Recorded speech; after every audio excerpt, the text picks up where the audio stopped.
You got to give me the point. We need that. All right, y'all. Happy May the 14th, 2021. The nation of Israel, I think, was born Independence Day, May the 14th. Wow. 1948. So today is May the 14th, 2021, so that's a big deal because Israel's in the news again. So Yes, we'll talk about that today. But anyway, welcome to Pastor's Point of View. That's a good lead-in, It's a good lead-in. Pastor's Point of View number 165. My name is Dr. Andy Woods. I'm the pastor-teacher here at Sugarland Bible Church. I'm back with my friend, colleague, fellow elder, associate pastor, Dr. Jim McGowan. And a lot going on in the world today, Brother Jim. And so we're going to do a prophecy update. And we have a big announcement at the end. Oh, boy. Not a big announcement, a big announcement. Ooh. And we're not going to... Is it the rapture? No. Oh. Well, maybe. It's not that big. And we'll, this is the carrot that will keep people hooked until the very end, right? Stay till the end, folks. Stay till the end. He who endures to the end will be saved. That's right. So anyway, you look at our first slide here, and here's the information we're going to go through. We've got 5 subjects to look at, and so let's start, obviously, with number 1, the Israel crisis. Israel, of course, is on everybody's mind right now because Israel has been victimized over the course of the last week with countless rocket attacks. And so we have this article from Joel Rosenberg, May 12th, 2021, and the title of it is Israel Preparing for a Ground War in Gaza as Terrorists Fire 1,000+ rockets in 36 hours. It's the most severe attack since 2014. Rocket war after taking out several top Hamas Islamic jihadist terrorists in airstrikes. The IDF is now moving battle tanks into position, mobilizing combat units. What is going on there, Brother Jim? And after you read that brief paragraph from Joel Rosenberg, we'll try to tie it in prophetically. All right, here's the paragraph. But a psychological shift occurred Tuesday night throughout the country. People began to realize that this rocket war was different. It's worse than we have experienced in the past.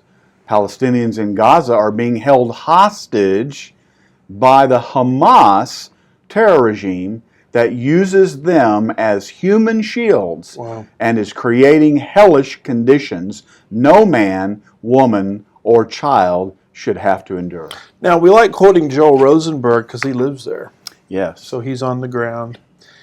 And I think there's really 2 things going on with this rocket attack, and I've gotten this from a couple of insiders. Number 1, although the Iron Dome, as they call it, is doing a great job, knocking out these rockets from Gaza in mid-flight, the rockets are flying further than they've ever flown before into territories where the nation of Israel has never had to deal with this particular topic.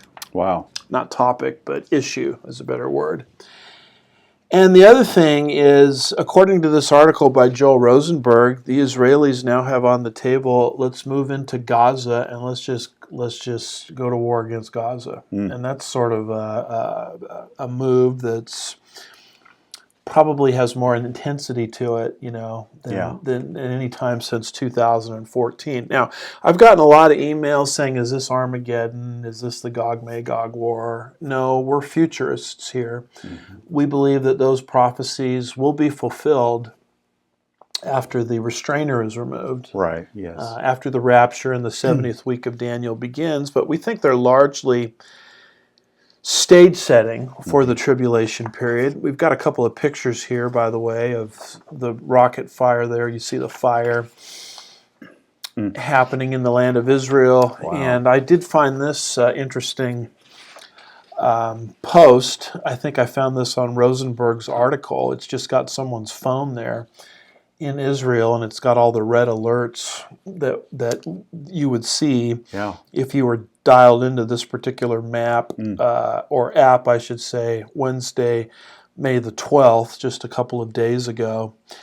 We get Amber Alerts on our phone. Yeah. And we think that's something. Imagine getting rocket alerts on your phone. Rocket attack, Ashkelon. Goodness.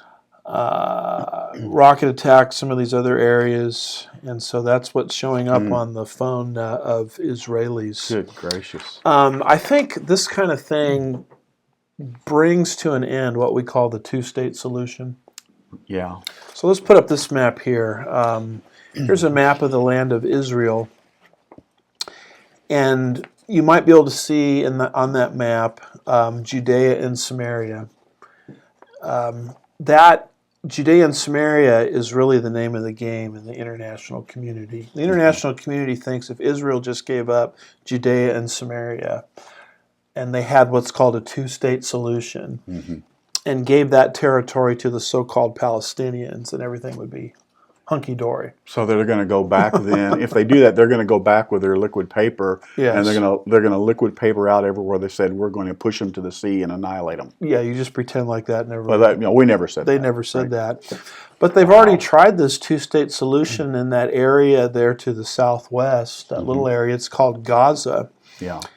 And Gaza was turned over to the Palestinians, I believe, in 2005, the so-called Palestinians, and they had one and only one election. Yeah. And they elected Hamas. Yeah.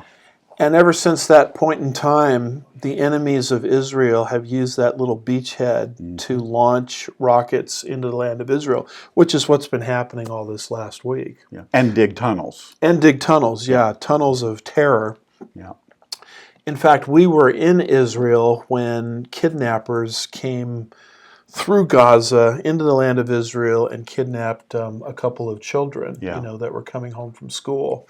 Yeah. And so this is what the Israelis have to face, every single day. You can imagine if part of Texas was controlled by Hamas or some sworn enemy of the United States, and they could just fire rockets at will, at us in Houston or Dallas or whatever. This is what the Israelis are going through.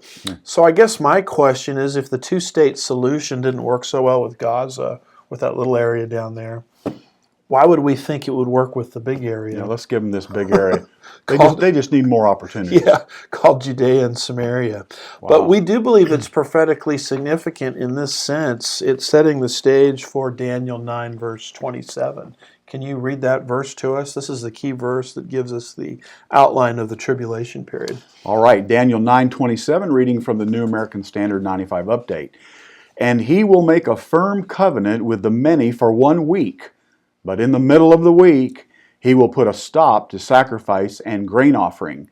And on the wing of abominations will come one who makes desolate, even until a complete destruction.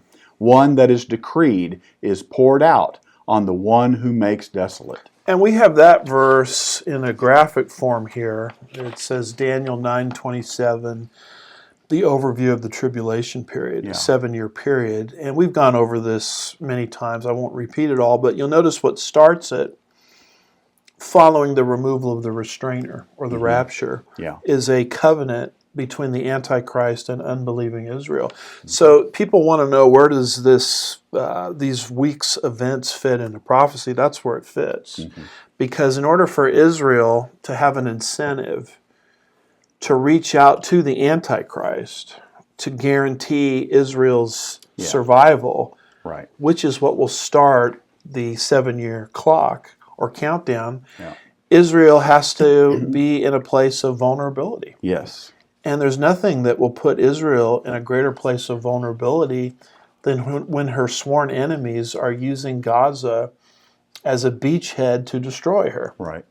Or, God forbid, if this two-state solution ever goes through, where her sworn enemies are using Judea and Samaria as a beachhead to destroy her. Right. So all of these things that we see happening in the news are not the fulfillment per se of the things mentioned in Daniel 9:27, but they're certainly setting the stage. Right, moving us closer. Now, that's why we have here a very pro-Israel perspective.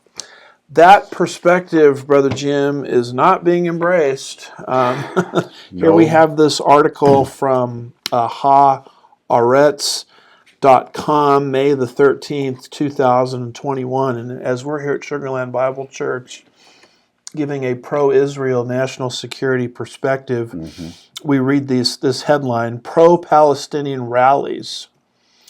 Now, who are the Palestinians? Those are the people shooting the rockets. In Gaza. From Gaza. Pro-Palestinian rallies held in cities worldwide. It reminds me of all of the riots and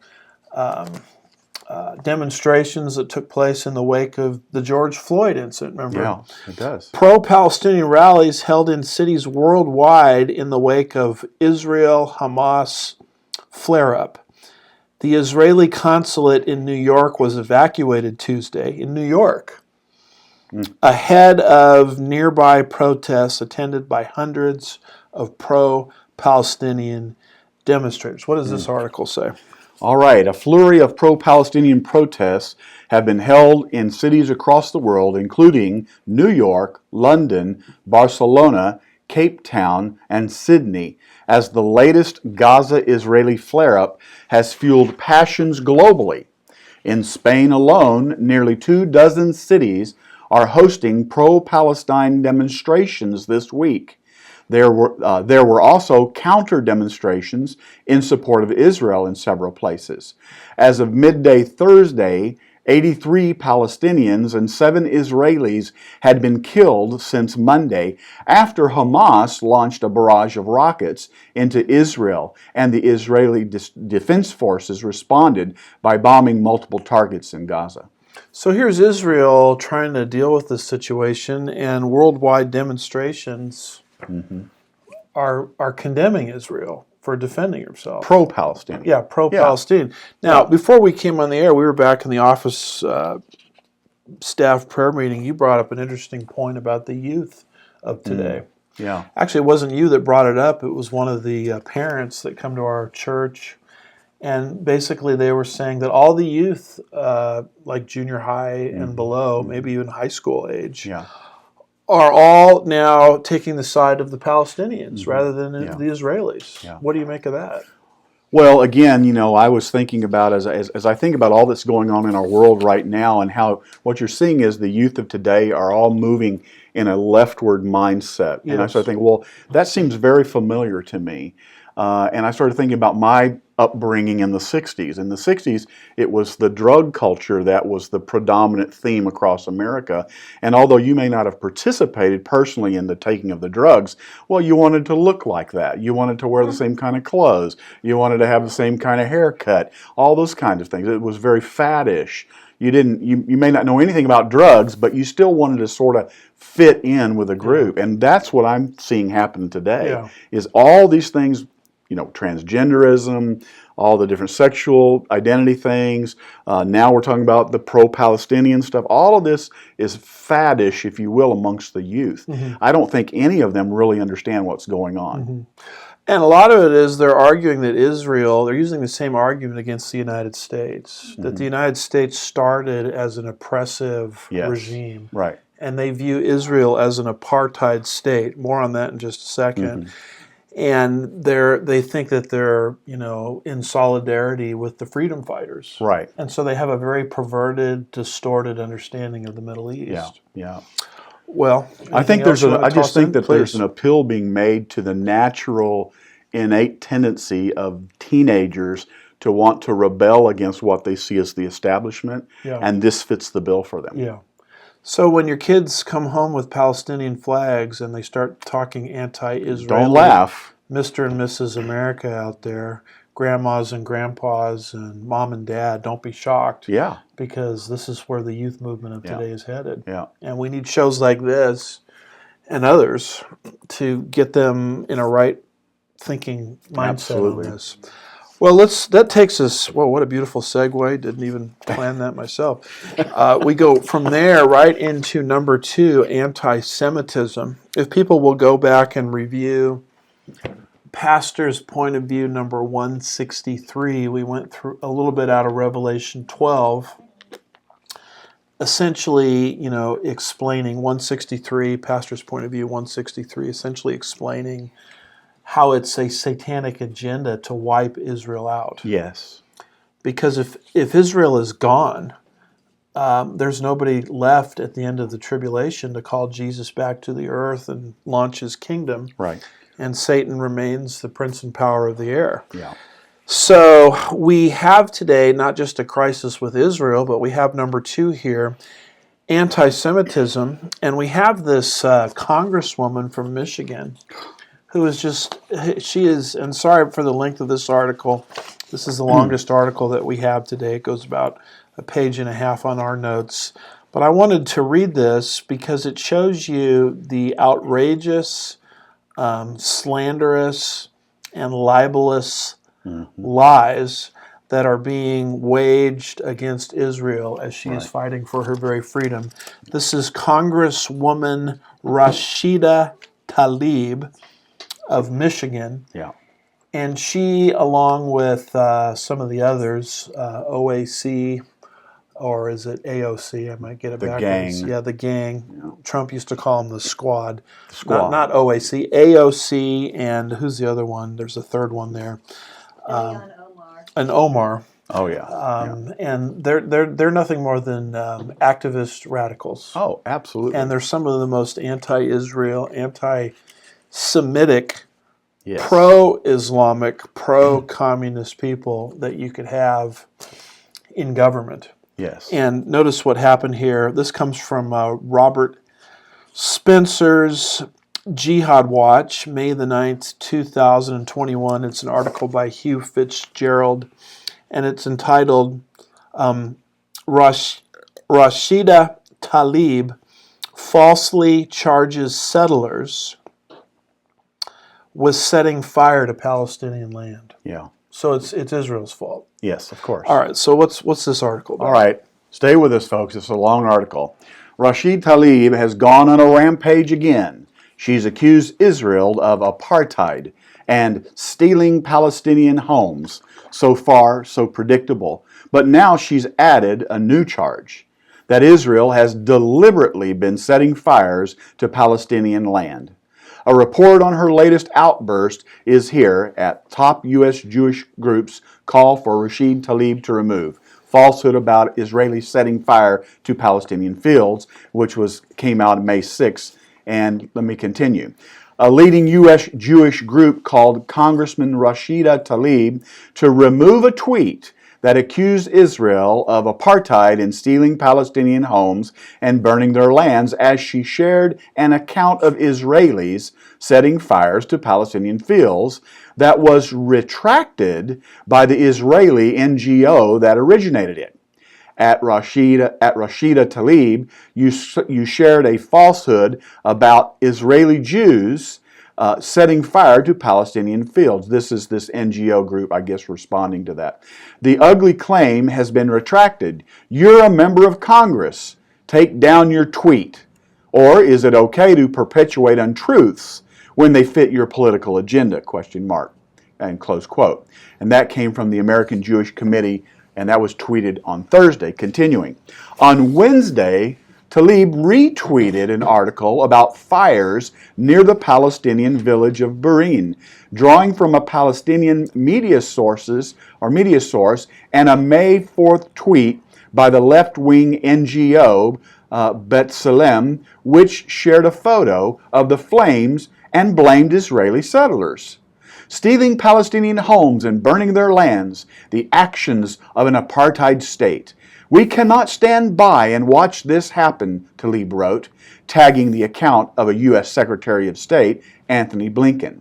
Quoting again here, billions of U.S. taxpayer dollars support Netanyahu's government and this racist violence. We must condemn this swiftly, close quote. Quoting again, the actions of an apartheid state. Yet one more time, let's review the evidence. Arabs in Israel serve in the Knesset, sit on the Supreme Court, go abroad as diplomats. An Arab judge, George Kara, presided over the trial of President Moshe Katsav and sentenced him to prison. The chairman of Israel's largest bank, I guess that's Lumi, is an Arab. Jews and Arabs study together in universities, work together in factories and offices, and are treated in the same hospitals, play on the same sports teams, and in the same orchestras. Where is the apartheid in any of this? What about Tlaib's charge that Israelis are burning their Palestinian lands? There is no record of Israelis setting fires to the fields near the village of Berin, or indeed anywhere else. There are no videos of Jews near the fields when they supposedly set alight, or when they were supposedly set alight. A Palestinian source sent a dramatic nighttime photo of Berin with fields burning in the background to the left-wing Israeli NGO B'Tselem. B'Tselem tweeted the photo with this caption, quoting, "Settlers torched Palestinian fields in Berin." At 8:10 a.m., B'Tselem also sent a release to the media about it. But within 2 hours, at 10:07, they'd taken it down. No explanation was given, but media reports emerged that the fires were in fact, wait for it, were started by Palestinian arsonists. The Israeli NGO later said that the fires in Berin tonight are being re-examined. I will update with any new information I have, according to the Jerusalem Post, which said that no further information followed. Okay, so here we have not a kooky professor at some school, not the founder of some bizarre website, but a elected member of the House of Representatives, Right. putting up information that the Jews started fires in Palestinian territory. It's been totally discredited. Yeah, she did it knowing it had been discredited. Yeah. And actually the fires had been started by Palestinian arsonists. And then once it's discredited, she just takes it down, I guess, with no real apology. Right. Because at that point it doesn't matter. It had done its damage in Exactly. the court of public opinion. Exactly, yeah. This is just a the lie got propaganda out. war. The lie got out. Yeah. And then here we talked a minute ago about how the youth of today, they not only think the United States of America is an oppressive state or country. That's where this whole systemic racism mindset comes from. Yeah. But they're making the same argument related to the nation of Israel. You can't support Israel. They're an oppressive imperial power. Yeah. That's why your youth are coming home with Palestinian flags in their knapsacks from school, etc. And the argument is Israel is an apartheid state. It's no different than South Africa. And I really appreciate this middle paragraph here that debunks that. Yeah. How could Israel be an apartheid state when it has non-Israeli Arabs or non-Israelis that happen to be citizens of Israel? Yeah. How could it be an apartheid state when it's got Arabs in the Knesset, Arabs sitting on the Supreme Court? Is that what South Africa did? Allow black people to have all these positions of power? No. Actually, as diplomats, Arabs in the land of Israel. Actually, here's one guy acting as a judge, presiding over a trial of the president. Moshe Katav. Yeah. Does that sound like an apartheid state? It's a ridiculous argument. Yeah. Then you have Arabs that one is the chairman of Israel's largest bank. Yeah. Arabs and Israelis go to the university together. They work in the same factories. They work in the same offices, hospitals. They play on the same sports teams. They play in the same orchestras. I mean, to call Israel an apartheid state is just to commit intellectual suicide. I mean, Israel is in no way, shape, or form an apartheid state any more than the United States of America is an oppressive imperial power. And what's so frustrating about this, Pastor, is that all of the negative stuff we read, that's what you hear on the news. Yes. You never hear this middle paragraph. Right. Right? So we have to do it. Well, and the youth, if you repeat a lie long enough, Well, yes. people will eventually believe it. Well, right. And so the youth are being told over and over again that Israel is an apartheid state, and it's not an apartheid state. Well, imagine you're hearing this in the colleges. Yeah. Your professor's telling you this. Your teachers are telling you this. Yeah. Right? Sure. And if Israel was an oppressive apartheid state, the Arab population, if it was a genocide state, the Arab population within the land of Israel would shrink, wouldn't it? You would think. Well, the opposite has happened. Well, that's right. You know, it's grown. That's right. But this is all part of the anti-Semitism of today, and it fits in prophetically because Satan's agenda is to get rid of every Jew on planet Earth, so the kingdom of God will never come to the earth. That's right. And this anti-Semitism is now making its way into the United States. We have yes, it is. We have judges being appointed by the Obama administration that happen to be Muslims. Yeah.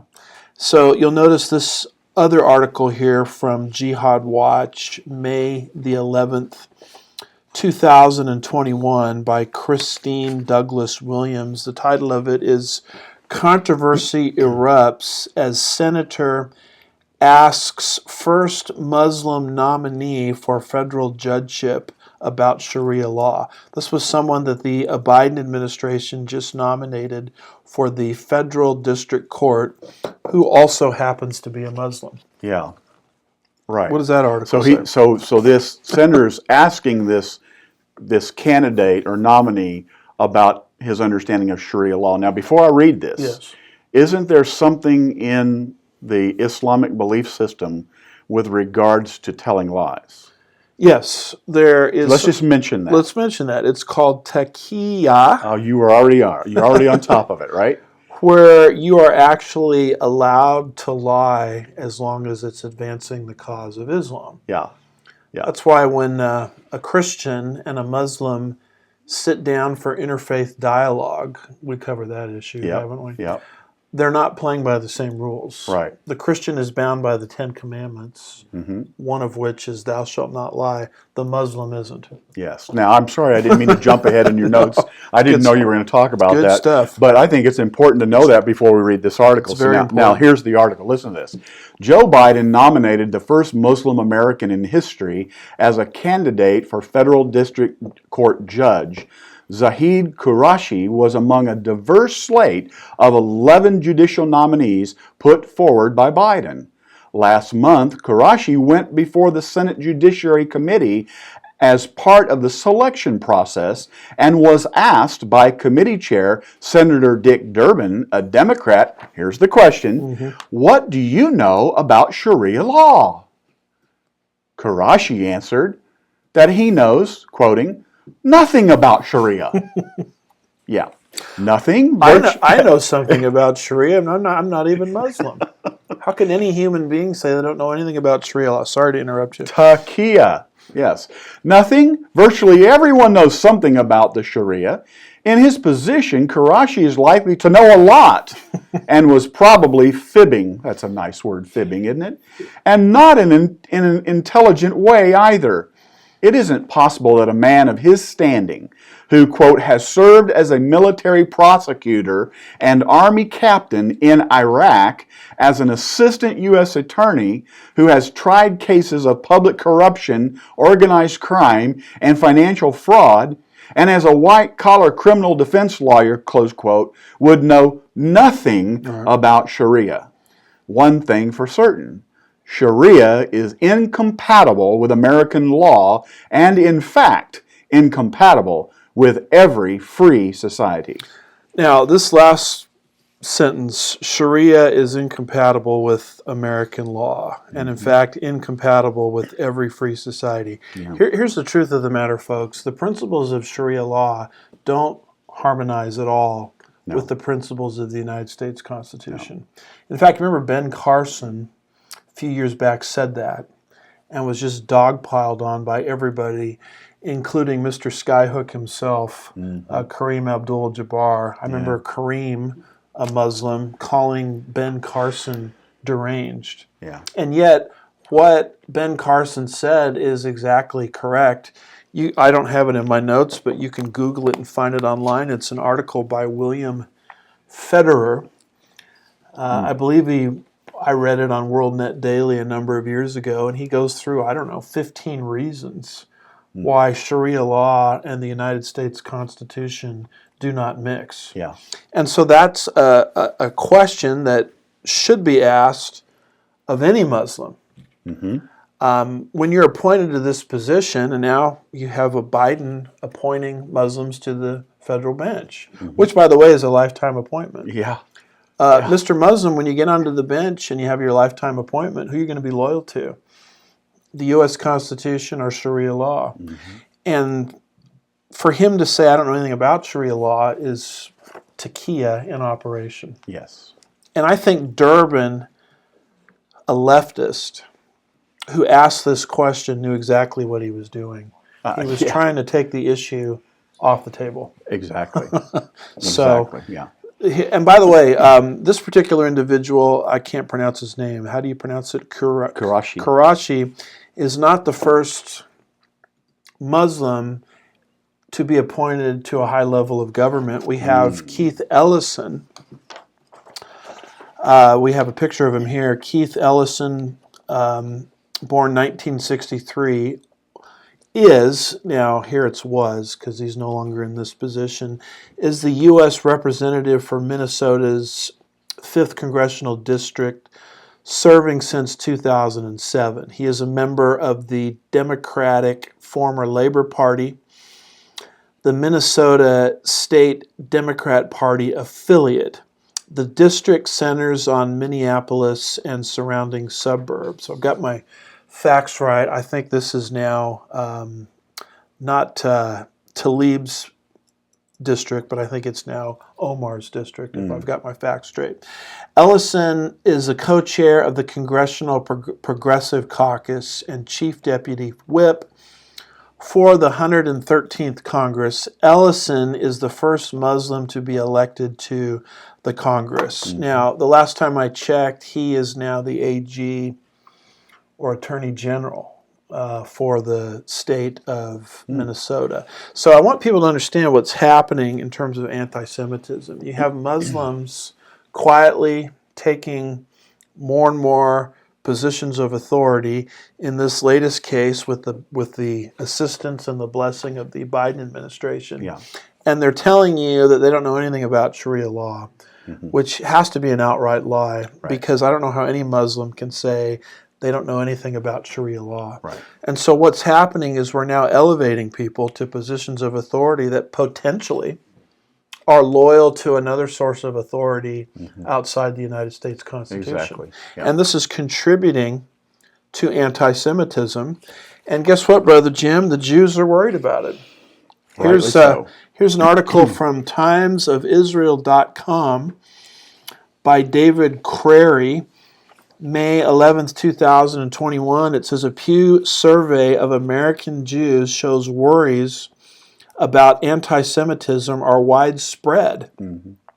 U.S. Jewry is thriving in many ways, but most feel unsafe amid rising anti-Jewish hatred, according to this study. Gee, I can't imagine why they'd feel so insecure in this kind of environment. Do you mind reading that brief paragraph? All right. A comprehensive new survey of Jewish Americans finds them increasingly worried about anti-Semitism.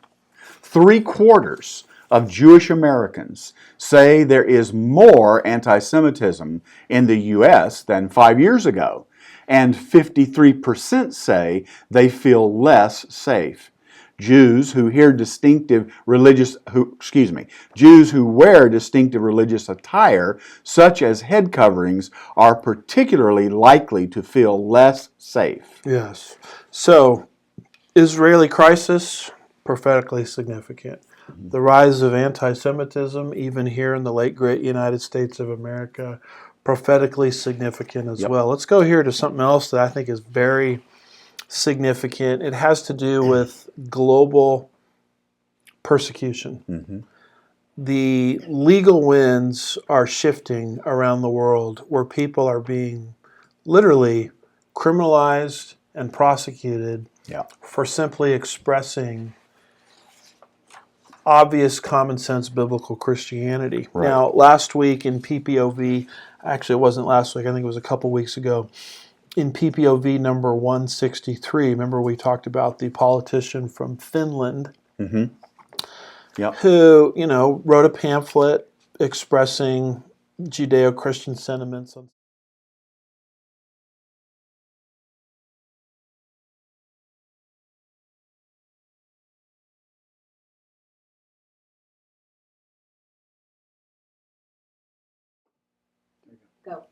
We were talking about this politician from Finland who was on her social media expressing biblical sentiments concerning the Bible and sexuality. She wrote a pamphlet or a booklet for her church expressing the same thing. And I think she was on a radio show of some kind where she was interviewed and she expressed biblical sentiments. Well, she is now being prosecuted for hate speech violations and now faces the prospect of 2 or more years in jail. Yeah. So this is what's happening worldwide. Now we have a video.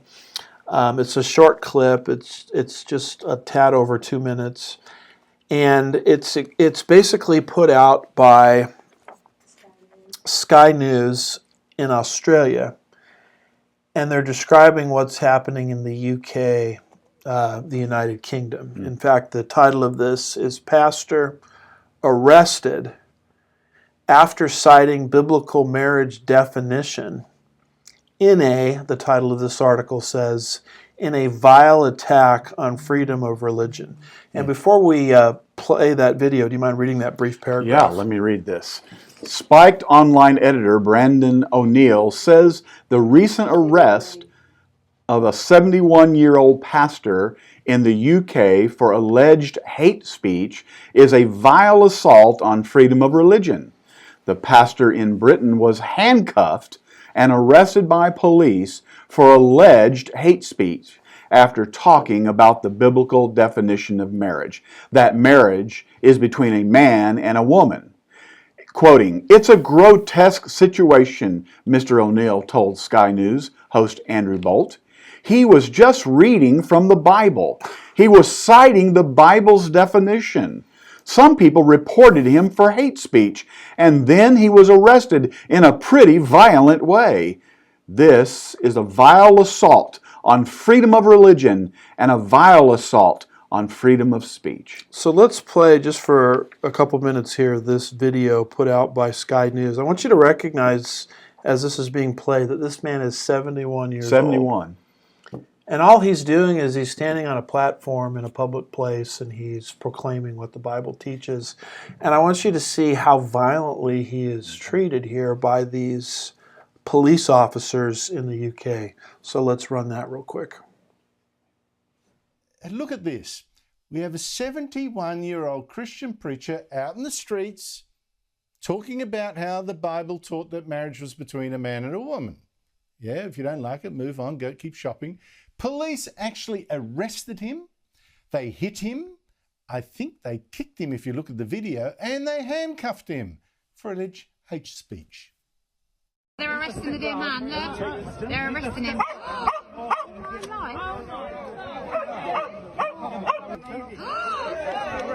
you're on camera! You're on camera! You're on camera! You're on camera! You're on camera!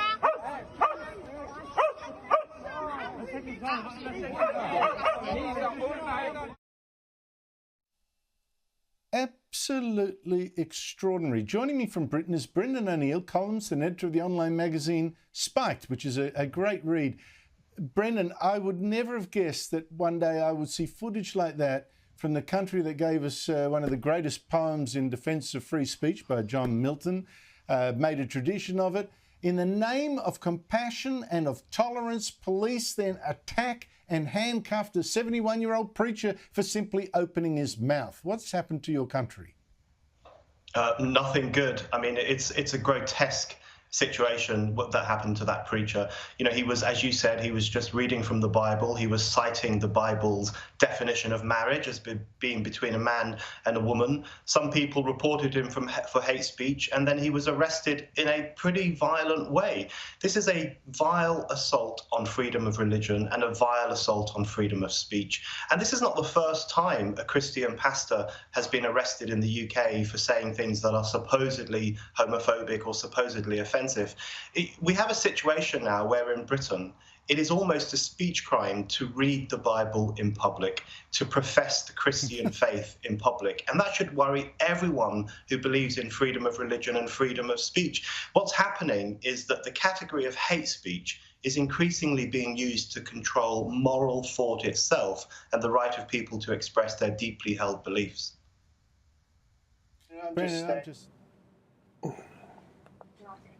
All right, so probably, Jim, the point that leaps out to me the most is the one at the end, that hate speech is being broadened to such an extent that you can't even go out in public anymore and you can't even read from the Bible. Yeah. And it's stunning how badly a 71-year-old man is treated. I mean, you're taking a guy that's law-abiding, Right. and you're turning him into a violent criminal, and you're yanking him off his platform, and you're violently handcuffing him in public, you know, to the point where people are saying, be careful, you police officers, you're on camera. Yeah. And this is what's happening worldwide, and it takes a foreign correspondent like Sky News of, I think, Australia, interviewing what's going on in the UK to expose what's happening worldwide to freedom of speech. Where are our media outlets? Why aren't they reporting on this? Right. What would you add to that? That's your first time seeing that. Well, that's my first time seeing. What's your reaction? Well, to that? I'm thinking that that in England, that's a time-honored privilege and right for a person to go out into a public area and set up a box, set up a chair, get up there, and they can talk about anything they want to, and they're never harassed. Right? I mean, they can belittle the government. They can do whatever they want to, but this guy goes out and does what he's given a right to do in his country, and he's carted off to jail. And he's not inciting. No, he wasn't violence. inciting anything. He's not, as people always say, you can't shout fire in a crowded theater. Exactly. He's not doing that. He's basically just reading out of the Bible. Right. Right. And he happens to get to a politically incorrect section, and boom, the hammer of government, comes down on him. Goodness. And so this is what's happening in terms of our third category here: global persecution. And if that's in England, we're just across the pond. From England. Yeah, we're connected culturally. Yeah. Mm-hmm. And I really like what that Australian news correspondent said. If you don't like it, just keep doing your shopping. Mm-hmm. Why do you got to shut a man down? Right. Because he says something that you don't like. Right. I mean, weren't we taught this as little kids, that I may not agree with what you say, but I'll die for your right to say it? Of course. And that whole premise is disappearing abroad.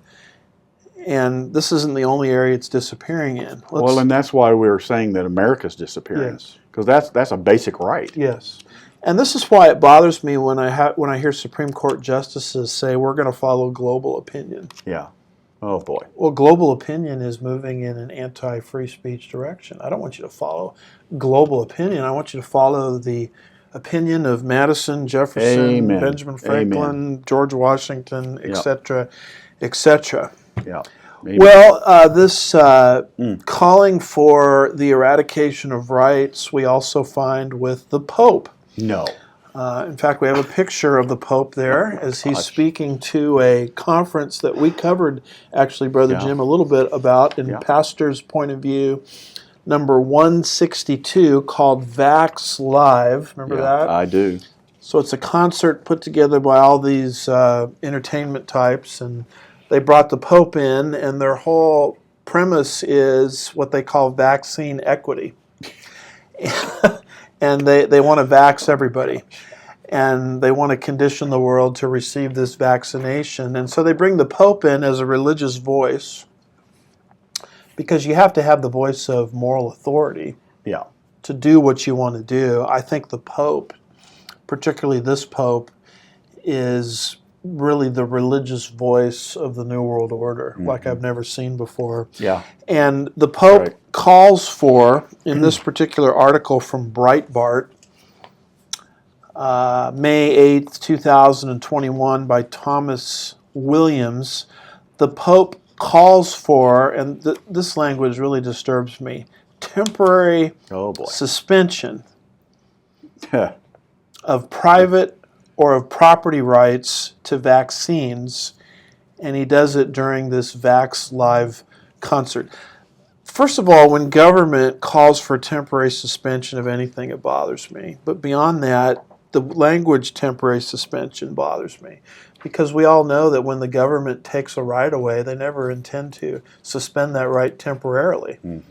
They tell you it's just a temporary suspension, Exactly. but their real agenda is to deprive you of that right permanently. Didn't they tell us that when all this COVID stuff hit? Sure did. It's just going to be 2 weeks. Yeah. Well, that was like, what, a year and a half ago? Mm-hmm. And many areas of our world and our country are still under lockdown. Do you think the day, Brother Jim, is that far away when they'll say, just hand in your weapons, just temporary? Oh, that's what they want you to do. That's for sure. And then once they get their hands on our weapons, they'll never return them. Well, I'm just thinking about what I heard on the news yesterday when our esteemed president got up and said there's a new rule. Yes. There's a new sheriff in town, right? That's right. You know, get vaccinated or wear a mask. Yeah. That's the rule. Well, guess what, Mr. President? I'm going to do neither. All right. Now, having said all that, what is this article here All right. say concerning the Pope? This is from Rome, by the way. Yeah. Pope Francis called for universal access to coronavirus vaccines and the temporary suspension of intellectual property rights Saturday. God the Creator instills in our hearts a new and generous spirit to abandon our individualisms and promote the common good. This is the Pope speaking. Yes. He told participants at the Vax Live conference, quoting again, a spirit of justice that mobilizes us to ensure universal access to the vaccine and the temporary suspension of intellectual property rights. In these diseased roots, we find the virus of individualism, which does not make us freer or more equal, or more siblings. Rather, it makes us indifferent to the suffering of others, he said. Quoting again, and a variant of this virus is closed nationalism, which prevents, for example, an internationalism of vaccines, close quote. Quoting again, another variant is when we put the laws of the market or intellectual property over the laws of love and the health of humanity. He continued, these things are interconnected. All social justice, all marginalization of some in poverty or misery also affects the environment, he said. Nature and person are united. Close quote. Now, it's interesting. Someone could stand up here as a performer or a politician and give a speech about how we need to give up our rights for the collective good. Mm-hmm. But what makes the Pope different is he's basically saying God wants you to give up these rights. That's right. Jesus wants you. And you're selfish if you don't do it. That's right. And God wants you as your creator to abandon individualism, Listen to that now. to abandon nationalism, the doctrine of the nation state. They haven't been listening to our teaching, have they, on Sunday mornings? We'll send them a copy. Covering early Genesis, because what we're teaching here is the opposite of this.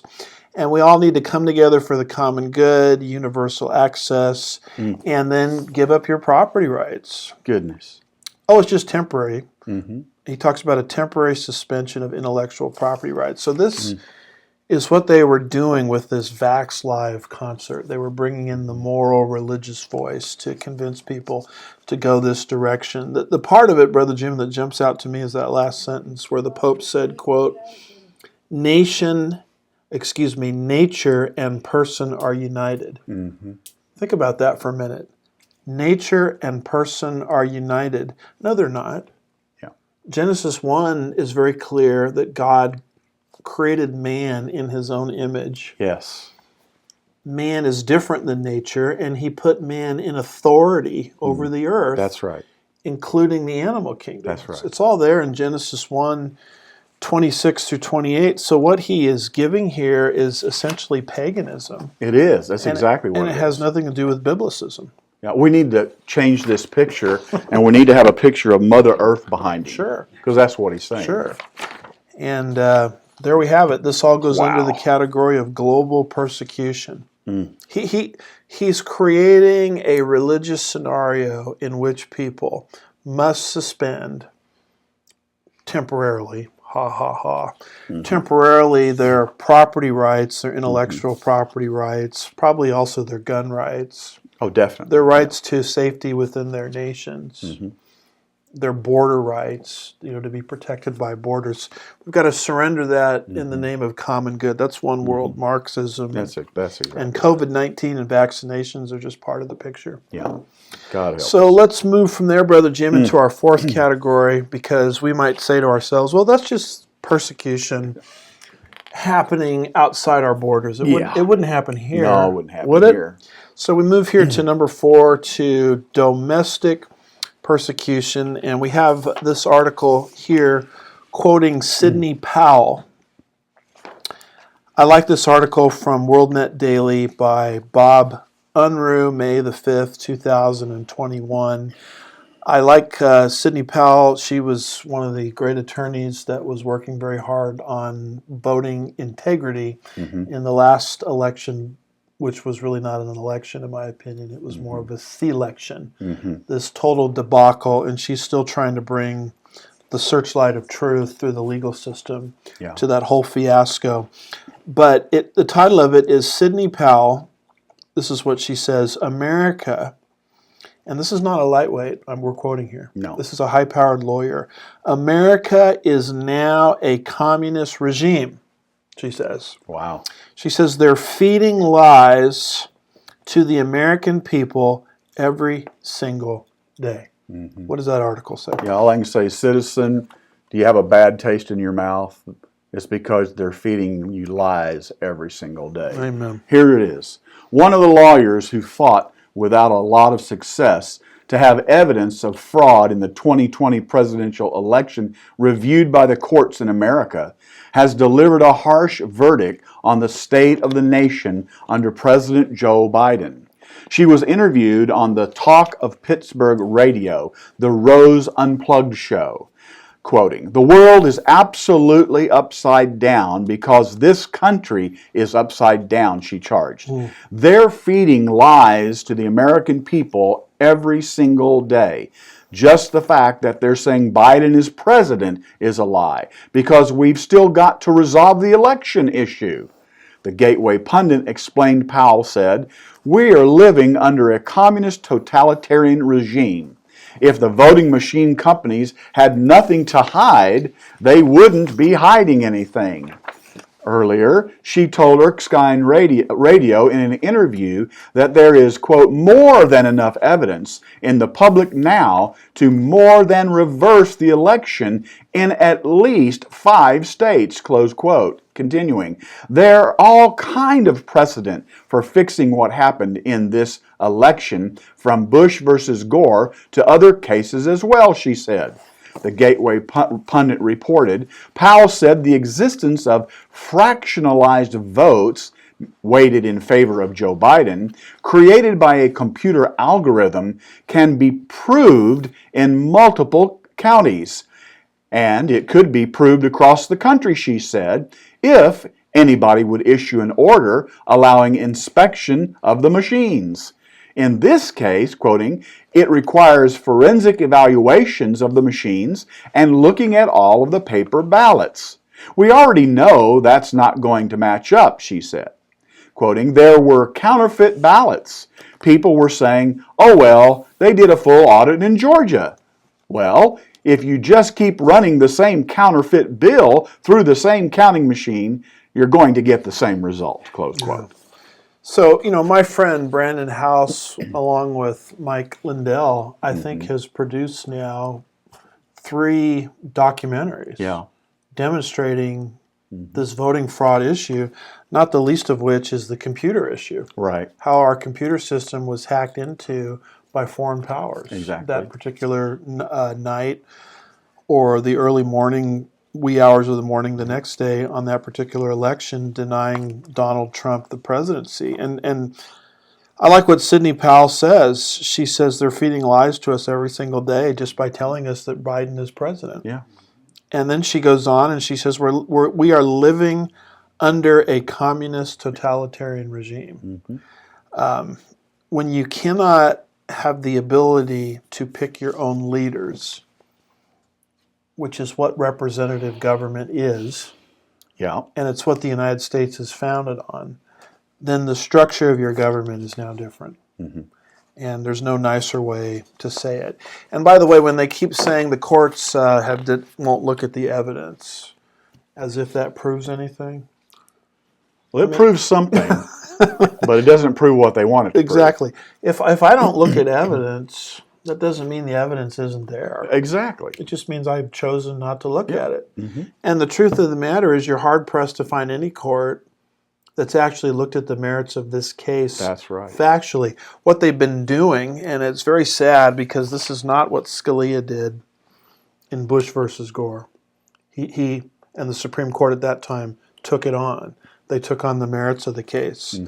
The judiciary today is just coming up with excuses, under Roberts, by the way, coming up with excuses of a procedural nature so they don't have to look at the evidence. And that's what they mean by standing and mootness and ripeness and latches and all of these kinds of things. These are not rulings on the merits. Right. These are procedural rulings giving the judicial system an excuse not to look at the evidence. Right. And I guess my point is if you can't go to the judicial branch of government to help you with things like this, then government is failing the American people. Right. I mean, what's the judicial branch there for then if they're not going to get involved? Yeah. And so she's exactly right. We're actually living under a communist totalitarian regime. Yeah, we're going to fix that problem, Pastor, by stacking the court. Yeah. Right. Well, then then whatever chance you have of getting hit by lightning today, which is not much, Yeah. that chance disappears completely once they, stack the court. Yeah. And so this is domestic persecution here in the late great United States of America. And then we have Joe the Biden, the president-elect, not the president-elect, the president-elect, who essentially was making a proclamation concerning the National Day of Prayer. Yeah. Except he just forgot to mention a little tiny detail. He forgot to mention God. And Franklin Graham is upset about it. This is just too much to believe, right? Yeah. This is Franklin Graham. This is from the Christian Post, Ryan Foley, May 6th. 2021, it says Franklin Graham warns Biden, omitting God is a dangerous thing. Franklin Graham warns Biden, omitting God is a dangerous thing. What does that brief couple of sentences say there? Prominent evangelist Franklin Graham took to Facebook Thursday to criticize President Joe Biden's failure to include the word God in his presidential proclamation recognizing Thursday's National Day of Prayer. He says, it's hard to believe we have come this far. It is hard to believe. But I want people to understand that this is not senility. It probably is to some extent. But this is by design. Yes. There is a reason why the Ninth Circuit a number of years ago, my dad, who was a judge, who is now retired, used to call the Ninth Circuit the Ninth Circus. Because of its out-of-control rulings. They're the group that banned the Pledge of Allegiance and said the Pledge of Allegiance is unconstitutional. There is a reason why the Constitution and the Declaration of Independence is not being studied in the school system. Yeah. And there is Yeah. a reason why the Pledge of Allegiance is being banned and it's under attack, and it's related to the concept of inalienable rights. When Right. Joe Biden, in this recognition of the National Day of Prayer, omits the mention of God, that's by design. Why is that? Because according to our own Declaration of Independence, and we have a slide on this, and we've used this many times, Yeah. our rights come from God. Yes. We hold these truths to be self-evident that all men are created equal. They are endowed by their Creator with certain unalienable rights. And if God has given us these rights, like the First Amendment, the ability to stand up on a platform in a public place and read out of the Bible, There you go. or the Second Amendment, the right to keep and bear arms, if God has given us these rights, then man can't take them away. That's right. In fact, that's what John Adams, America's second president, said. What did he say there in that quote? Quoting, rights are antecedent to all earthly government. Rights cannot be repealed or restrained by human laws. Rights are derived from the great legislature of the universe. So you have to destroy the concept of God in the United States, because if you destroy the concept of God in the United States, unalienable rights disappears, and that puts the philosophical pretext in place for totalitarianism. Yes. Totalitarianism can't arise as long as Americans think that their rights come from God. Right. So that's why Joe Biden doesn't mention God, and celebrating the National Day of Prayer. This is by design. That is why Biden, when he quotes the Declaration of Independence and he gets to God, he calls God the thing. That's by design. And it wasn't just Biden. It's not just Biden doing this. It was Obama. Yeah. You can go back into his term, and you can see, two terms. You could see him quoting the Declaration of Independence, and you could see him omitting God as well. Or when he gets to God, he gets real uncomfortable in the citation. He starts to blank, and it's like he doesn't know what to do. Yeah. This is part of a Marxist paradigm. It's not coincidental. It's not accidental. It's designed to remove from the collective consciousness of Mr. and Mrs. America the notion of God, because if you can destroy that, you destroy unalienable or inalienable rights, which paves the way for maximum government. We actually covered a lot of this in PPOV number 162. So Sidney Powell is exactly right. We are actually living in a Marxist form of government, as I speak. Yes. Now here's an email that I received, and I promised I wouldn't mention any specific names on it, but I want to read this. It's very quick, and I want to show people what's happening in this country. And the person that sent me this email is a longtime listener, and he's promised to get even more details together, and we'll have more information on this forthcoming. But he writes to me and says, quote, "A man who has attended my Sunday night Bible study for the past 2 years, a great guy, in other words, went to support our nation by attending the peaceful protest at the Capitol in Washington, D.C. on January the 6th. He was pulled over." This is a brand new email he sent to me, I think yesterday. "He was pulled over and arrested today by the FBI and taken to prison. I hear he will be interrogated and possibly held for a month. This man has no criminal record and is a wonderful Christian father and husband. While at the Capitol, he simply attended the event without causing any violence at all. Facial recognition technology and the will of a government in transition is immensely powerful and evil." At the Stealing the Mind conference a couple of months ago, I was one of the speakers, but the keynote speaker was Simone Gold. And she actually had to drive from Beverly Hills to Idaho, where we had the conference. Why did she have to drive? Because she is on the no-fly list. Yeah. Well, why is she on the no-fly list? Because she was part of this demonstration January the 6th. Yeah. And as she describes it, the Capitol building was just left wide open. There was never the foggiest hint in the minds of these demonstrators that they couldn't go in. After all, it is the people's house. Right. And she went in, and now she's being treated like a criminal if you go and study some of the things that have happened to her. And she is now, among other things, on the no-fly list.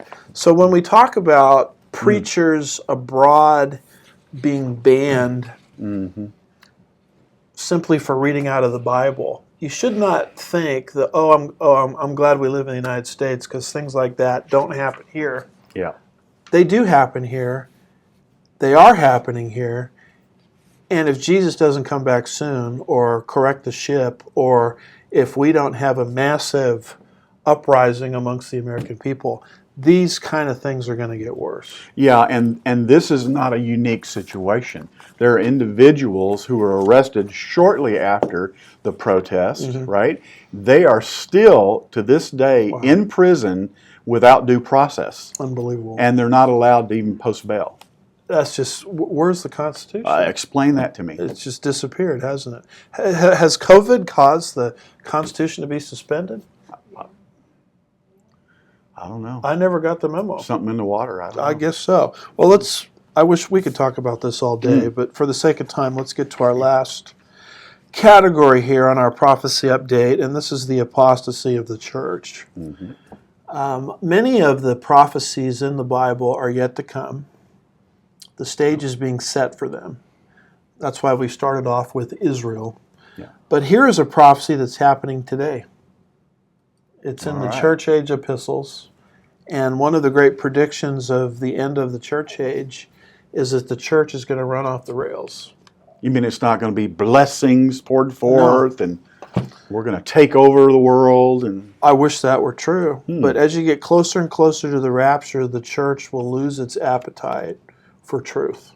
yeah. Is this actually predicted in the Bible? You see it there in 2 Timothy 3, verse 1, which was the last letter that Paul wrote just before his death. In fact, if you flip over to 2 Timothy, I think it is, chapter 4, he says there, I'm already being poured out as a drink offering. Yeah.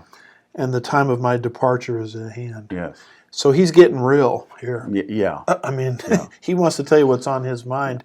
And the Holy Spirit in this last letter tells him what's going to happen to this church that he was the apostle set aside to explain. Paul the apostle, 13 letters. This is his last letter. What does he say there about the church in 2 Timothy 3, verse 1? 2 Timothy 3:1, but know this, that in the last days perilous times will come. Know this, in the last days we're going to have a revival and the kingdom will come through the church. Whoops, doesn't say that. That's what they told me on TV. Perilous times will come. What does he say in the same chapter, verse 13? 2 Timothy 3:13, but evil men and impostors will grow worse and worse, deceiving and being deceived. Worse and worse, like a snowball rolling. Yeah. Now, keep in mind who he's writing to. He's writing to a pastor. Yeah, he is. So he's not talking about conditions in the world. Yeah. He's talking about the spiritual thermometer or temperature in Christ's church Oh boy. at the end of the age. And then he really gets real or graphic in 2 Timothy 4, the next chapter, verses 3 and 4. What does he say? 2 Timothy 4:3 and 4, for the time will come when they will not endure sound doctrine, but according to their own desires, because they have itching ears, they will heap up for themselves teachers, and they will turn their ears away from the truth and be turned aside to fables. For the time will come, not might come. It's on the way. If I were to come up with an updated version, if I were that arrogant, I would say for the time will come, and I would put in brackets, and now is. Because I believe we're living in the time period that Paul spoke of here. Yeah. He's talking about a time period when there's going to be a plethora of false teachers. And the reason for that is that's what people in the church will want. Yeah. And so demand Right. dictates supply. And that's what the end of Yeah. the church age will be like. So I grew up, Brother Jim, in Orange County, California, and some of the biggest churches in that area are now completely theologically disintegrating. One of which is Rick Warren's Saddleback Church. Now, we've never been big fans of Rick Warren to begin with. I never felt he was on the right path in terms of his vision for the church. But almost every time you turn around, something worse seems to come out of his circle. And we have this article here from relevantmagazine.com. It's entitled, and it's from May 10th, 2021. Saddleback Church has ordained 3 women as pastors in defiance of Southern Baptist rules.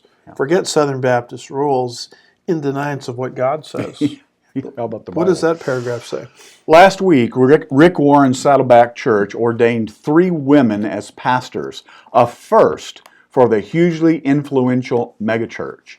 Liz Puffer, Cynthia Petty, and Katie Edwards were all ordained during a May 6th service, promoting both celebration and outrage across the Southern Baptist Convention.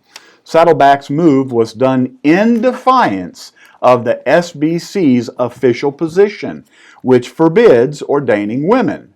The SBC's website points to the Baptist Faith and Message doctrinal statement, which says that while both men and women are gifted for service in the church, the office of pastor is limited to men as qualified by Scripture.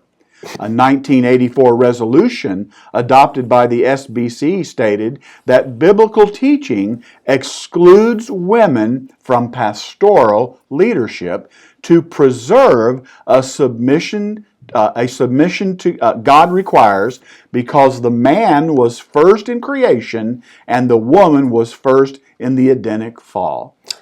So this is kind of the new trend, Brother Jim. A pastor assumes leadership over a church, telling everybody, I guess, on his ordination committee that he supports the doctrinal statement of the church, and then he gets in there and a few years pass, and surprise, surprise, I've had a change of heart on this. So they try to change the church from within. Boy, you sure didn't tell us that on the front end. And I think their statement here is very reasonable. It says both men and women are gifted for service in the church, but the office of pastor teacher, in other words, behind the pulpit, is an office that belongs to a man. Well, now Saddleback Church is defying that, and the reason I think this is significant is because it's following the spirit of the age. The spirit of the world is already doing this in the area of the gender surrender and every other reasonable standard that the Creator has erected. And essentially now they're doing this in the realm of the church. They're defying what God says concerning female pastors.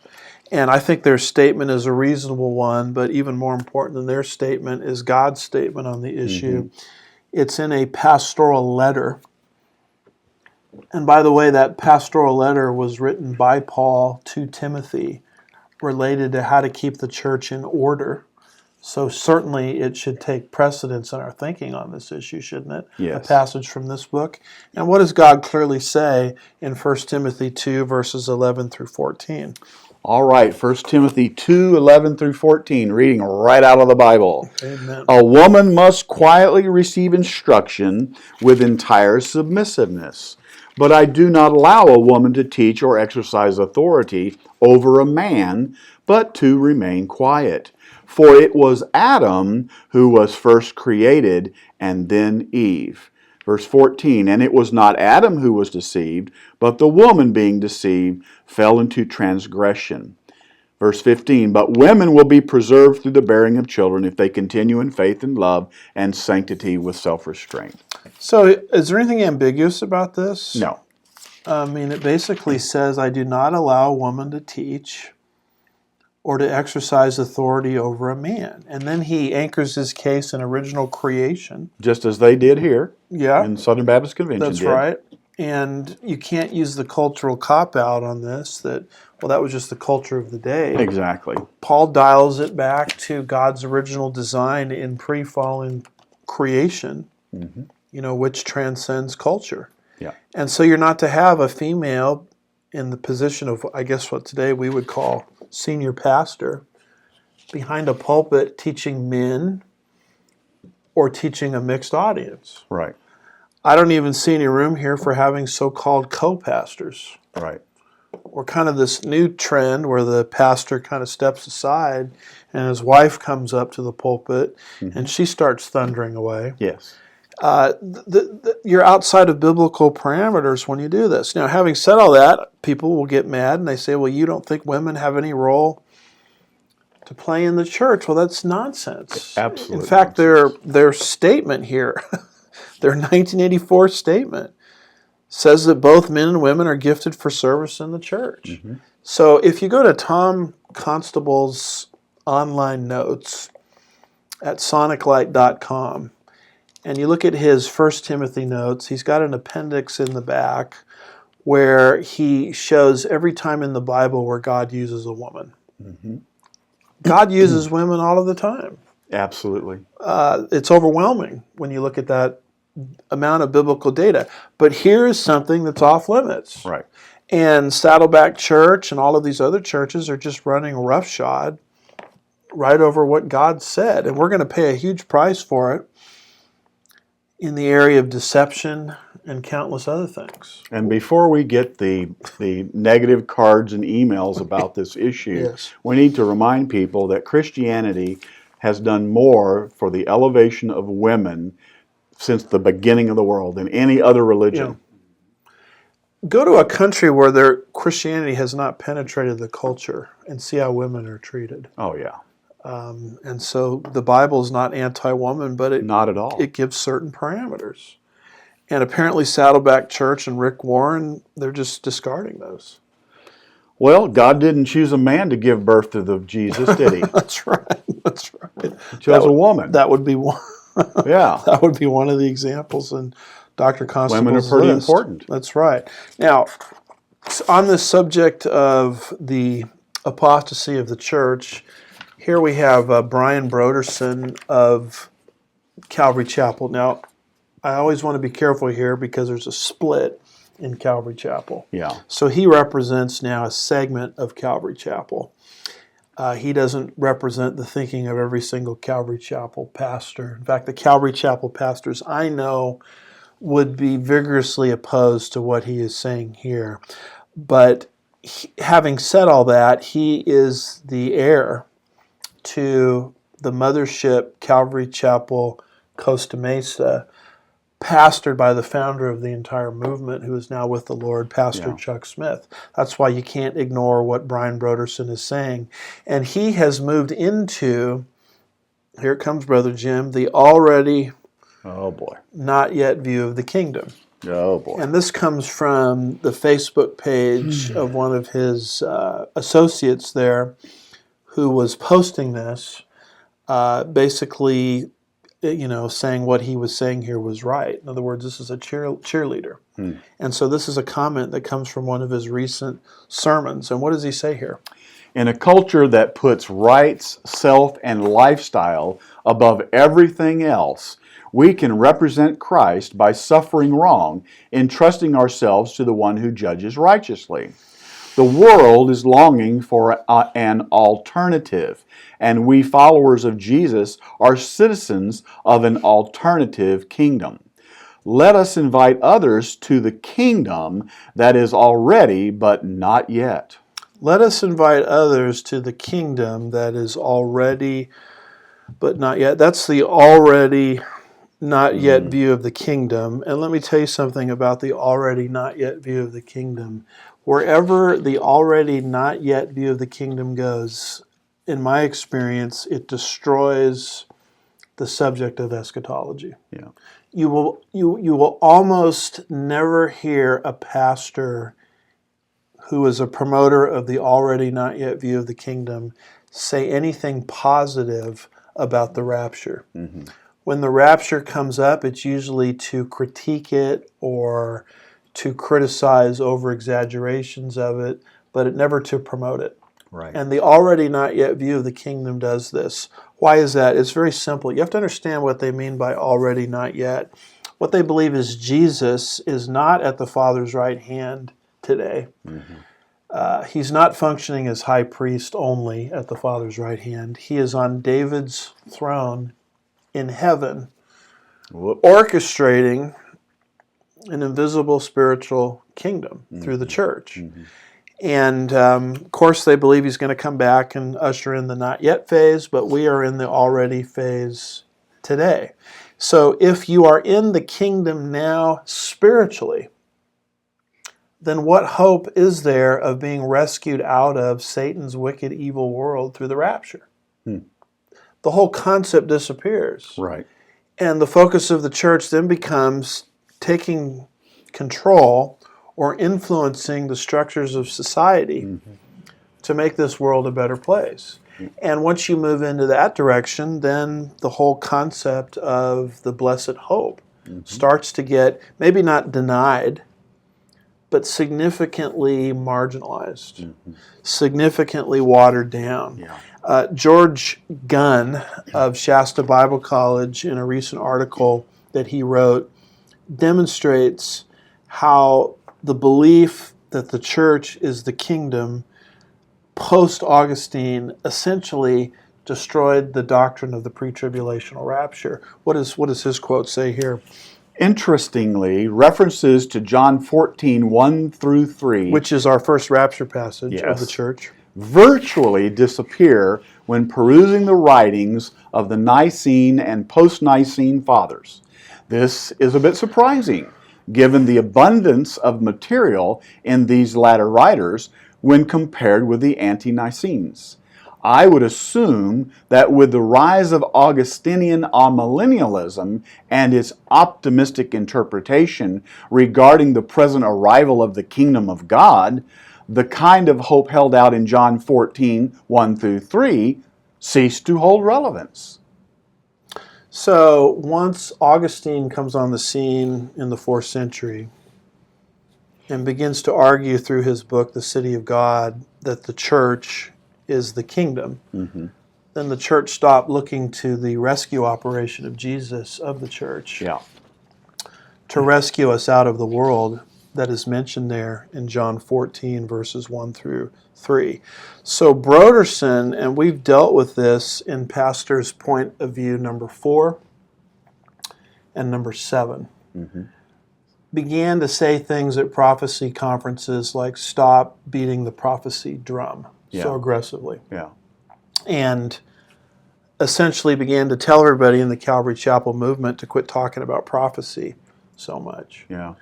And and everybody jumped on his case for that, rightfully, but there's a theological reason for it.